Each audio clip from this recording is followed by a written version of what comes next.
Welcome to the top 6 new features in Fusion for November 2025. This month's release includes a mix of long-requested enhancements and foundational upgrades. This was a huge release, so make sure to also check out the blog for all of the details. Let's dive into a couple of our favorites. This update brings a major improvement to how Fusion handles 3D and 2D PCB synchronization. Until now, 3D PCB assets could quietly go out of date inside of your mechanical assembly, requiring manual regeneration of the 3D PCB. With this release, that's no longer the case.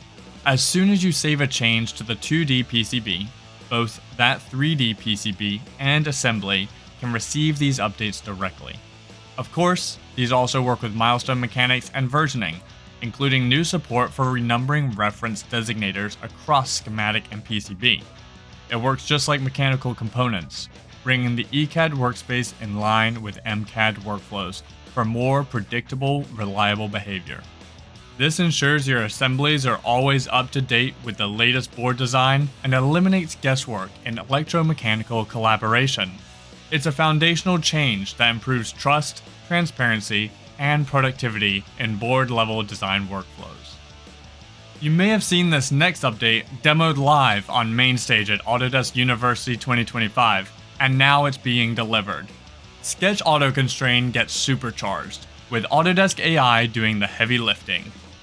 If you've ever built a sketch, you know you end up with tiny gaps, slightly off-axis lines, or nearly tangent arcs, and you know how frustrating it can be to fix. With this update, Fusion detects and automatically corrects those small geometric inaccuracies. Next time you finish a sketch, you'll see a new sparkling icon in the preview dialog, denoting a cleaned up and repaired sketch. You can also fine-tune the results, using sliders to adjust tolerance, applying up to 5 types of constraints. This update alone will improve and speed up every single sketch you create, saving you time and rework. Centered Constraint is also here. It's one of the most well-received enhancements in the Insider community.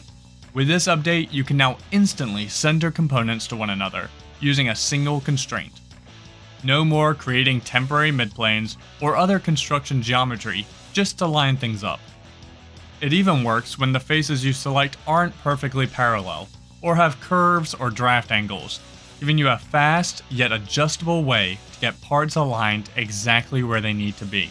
It's simple, powerful, and another step towards making the fastest and most intuitive assembly experience in any CAD tool. The new Hole Template Editor is huge for manufacturers, and if you've heard us talk about it before, you'll know how excited we are. It's one of our favorite features this year. This tool lets you define complex hole signatures visually using cylinder, cone, and torus segments with specific sizes or tolerances.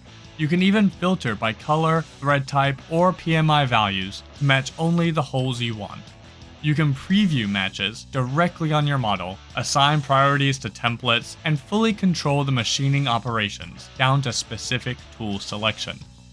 This level of automation not only saves you time, but also ensures consistency in your manufacturing process. Fusion now supports machine over holes across all 3D toolpaths that use machine and avoid surfaces. No more switching workspaces and manually creating capping surfaces for every pocket or hole. This functionality was previously limited to geodesic and flat toolpaths, but now it's available more broadly. Depending on the toolpath, the checkbox to enable it appears either on the Geometry tab or in the Machine and Avoid Surfaces table. Once enabled, Fusion automatically caps or untrims the selected surfaces behind the scenes, allowing your toolpaths to machine over closed holes and pockets seamlessly. This update is part of a larger shift.